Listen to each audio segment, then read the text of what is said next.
بسم اللہ الرحمن الرحیم۔ السلام علیکم ناظرین۔ بادشاہ رچرڈ گناہوں کے دھوئیں میں ایک سیاہ دھبے کی طرح عیاں ہے۔ وہ ایک ایسا بدبخت بادشاہ تھا جس نے اسلام اور مسلمانوں کو ہر قسم کی تکالیف دینے اور اسلام کو دنیا کا سب سے نچلا مذہب قرار دینے میں کوئی کسر نہیں چھوڑی تھی۔ اس نے بے شمار جنگیں لڑی، خاص کر جب بیت المقدس کی بات کی جائے تو سلطان صلاح الدین ایوبی نے اسے دھول چٹا دی تھی۔ پھر ایک عارضی معاہدہ سلطان اور بادشاہ رچرڈ کے درمیان ہوا، جس کے مطابق یہ دونوں فریق جنگ نہیں کر سکتے۔ جب جنگ نہ ہونے کا معاہدہ طے ہو گیا تو اس نے دوسرے ہتھ کنڈوں سے اسلام اور مسلمانوں کو ذلیل کرنے کی کوشش شروع کر دی۔ جب یہ معاہدہ ہوا تو اس نے کہا کہ سلطان صلاح الدین ایوبی کو کسی طرح اسلام کے ذریعے سے ہی ذلیل کیا جائے۔ سلطان سے ایسے سوالات پوچھے جائیں کہ سلطان صلاح الدین ایوبی کو جس کے جوابات نہ آئیں، اور وہ مسلمانوں کے سامنے سر جھکائے اور کہے کہ مجھے اس کا جواب نہیں آتا۔ حتیٰ کہ یہ بات بادشاہ رچرڈ اور عیسائی یہودی علماء بھی جانتے تھے کہ سلطان کو اللہ تعالیٰ نے جتنی طاقت تلوار چلانے میں دی ہے، اس سے زیادہ علم کا سمندر بھی دیا ہے۔ آخر کار اس نے اس وقت کے چند نام نہاد مسلمان علماء کو زر و دولت دے کر خرید لیا اور اپنے یہودی عالموں کے ساتھ مل کر ان مسلمان عالموں سے اسلام کے بارے میں معلومات لینا شروع کر دیں۔ ان مسلمان عالموں میں سے ایک کافی عمر رسیدہ مسلمان بزرگ عالم بھی تھے، جس نے چند عجیب و غریب اور نہایت کٹھن سوال بادشاہ رچرڈ کو بتائے کہ ان کا جواب سلطان کو ہرگز نہیں آئے گا۔ آخر کار ایک دن جب سلطان ایک بڑے مجمع سے خطاب کر رہے تھے تو بادشاہ رچرڈ پہنچا۔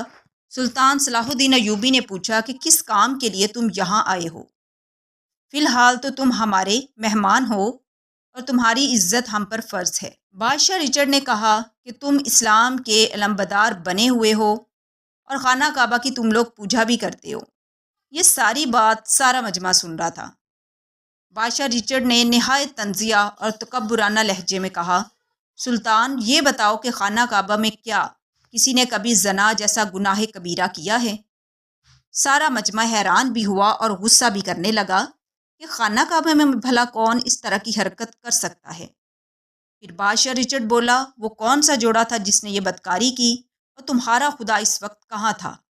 جس جوڑے نے خانہ کعبہ میں مباشرت کی اس کا نام کیا تھا؟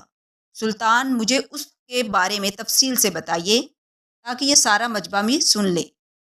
اصل میں رچرڈ کا منصوبہ یہ تھا کہ سلطان سے ایسا سوال پوچھا جائے کہ پہلی بات تو یہ ہے کہ اس کا جواب اسے آئے ہی نہ، اور اگر آ بھی جائے تو سارے مسلمان یہ سن لے کہ اللہ پاک کے گھر میں یہ ایک برا فعل ہو چکا ہے، کیونکہ اکثر مسلمان اس کے بارے میں نہیں جانتے تھے، اور اس سارے معاملے میں اس بزرگ مسلمان عالم نے مدد فراہم کی تھی۔ اور بادشاہ رچرڈ تو اسلام کو بدنام کرنا چاہتا تھا۔ سلطان خاموش تھا اور سارا مجمع جو بیٹھا ہوا تھا سارا کھڑا ہو گیا اور دیکھنے لگا کہ اس کا جواب کیا ہو سکتا ہے۔ سلطان سر جھکائے ہوئے تھوڑی سی خاموشی کے بعد کھڑا ہوا، تمام مجمع کو کہا کہ بیٹھ جائیے۔ پھر سلطان صلاح الدین ایوبی نے ان سوالات کا جواب کچھ اس طرح دیا کہ اوصاف اور نائلہ نے بلا شبہ تاریخ انسانی کا گھنونا ترین کام دنیا کے مقدس ترین اور محترم ترین جگہ پر کیا۔ اسلام کی آمد سے قبل عہد جاہلیت میں اوصاف نامی ایک شخص تھا جو قبیلہ بنی جرہم کا ایک نوجوان تھا، جبکہ نائلہ بنت زید کا تعلق بھی اسی قبیلے جرہم سے تھا۔ تاریخ میں مذکورہ ہے کہ نائلہ بنت زید ایک حسین عورت تھی جو نیم عریاں لباس میں اپنے حسن کی نمائش کرتی تھی، اور اسی حالت میں وہ طواف بھی کیا کرتی تھی۔ وہ اکثر لڑکوں کے ساتھ علاقے میں جسم اور کپڑوں کی نمائش کرتی تھی۔ ان لڑکوں میں ایک نوجوان لڑکا سردار اوصاف بھی شامل تھا۔ ایک دفعہ اوصاف اور نائلہ تنہا خانہ کعبہ میں داخل ہوئے کہ اس وقت وہاں ان کے علاوہ کوئی نہ تھا۔ تنہائی کا موقع پا کر دونوں ایک دوسرے سے پیار بھری باتیں کرتے ہوئے بدکاری کرنے پر اتر آئے تھے۔ ان دونوں نے خانہ کعبہ میں زناکاری کی۔ جب انہوں نے خانہ کعبہ میں یہ شرمناک کام کیا تو اللہ تعالیٰ کی طرف سے ان پر قہر نازل ہوا، تو اللہ تعالیٰ نے ان دونوں کو پتھر کا بنا دیا۔ لوگوں نے ان دونوں کے پتھر جسم کو اٹھا کر باہر لا کر کھڑا کر دیا تاکہ لوگ ان دونوں کو دیکھ کر عبرت حاصل کریں۔ کچھ دن کے بعد مکہ کے لوگوں نے اوصاف کے بت کو اٹھا کر کوہ صفا پر کھڑا کر دیا اور نائلہ کے بت کو اٹھا کر مروہ کے مقام پر کھڑا کر دیا۔ صفا اور مروہ خانہ کعبہ کے بالکل قریب وہ پہاڑیاں ہیں جہاں نائلہ اور اوصاف کے بت کو وہاں کھڑا کیا گیا، تو ان کی سزا یہ مقرر کی گئی کہ جو بھی صفا اور مروہ پر طواف کرنے کے لیے جائے تو وہ ان دونوں بتوں کو ایک ایک جوتا مار کر واپس آئے۔ کافی مدت تک جوتے والا سلسلہ جاری رہا۔ اس کے بعد لوگوں نے ان کو تھپڑ مارنا شروع کر دیا۔ لوگ ان بتوں اوصاف اور نائلہ کو ہاتھ لگانا بھی نامناسب سمجھتے تھے۔ وقت گزرنے کے ساتھ ساتھ عرب کے لوگوں نے ان بتوں کو محبت کی علامت سمجھنا شروع کر دیا۔ قبیلہ میں اوصاف اور نائلہ کی کہانی کو بڑے فخر سے ایک دوسرے کو بیان کیا جانے لگا۔ اس کے بعد لوگوں نے ان کی محبت کو دیوی اور دیوتا ماننا شروع کر دیا۔ آہستہ آہستہ یہ صورتحال ہو گئی کہ اوصاف اور نائلہ کے بت کو عرب والے بڑے بتوں میں شمار کیا کرتے تھے۔ وہ ان پر منتیں مانگنے لگے، ان بتوں کو سجدے اور قربانی بھی دیا کرتے تھے۔ مکہ کے مشرکین نے خانہ کعبہ کی دیواروں کو نبیوں، فرشتوں اور بے شمار قسم کے بتوں کی تصویروں سے سجایا ہوا تھا۔ انہوں نے خانہ کعبہ کی دیواروں پر حضرت ابراہیم علیہ السلام اور حضرت اسماعیل علیہ السلام کی تصاویر لگائی ہوئی تھیں۔ اس کے علاوہ نائلہ اور اوصاف کے بت بننے کے بعد ان کا بت اس کے ساتھ 360 بت بھی رکھے ہوئے تھے۔ بنو جرہم قبیلہ بڑے فخر کے ساتھ نائلہ اور اوصاف کی داستان دوسرے قبیلے کے لوگوں کو سنایا کرتے تھے۔ وہ اوصاف اور نائلہ کے بت کو مقدس مان کر ان کی عبادت کیا کرتے تھے۔ بڑے بڑے پجاریوں نے ان دونوں بتوں کو پھر خانہ کعبہ سے اٹھا کر صفا مروہ کی پہاڑوں کے وسط میں کھڑا کر دیا تھا۔ اس کے بعد وہ باقاعدگی سے ان بتوں کی پوجا کرنے لگے۔ جیسے جیسے اسلام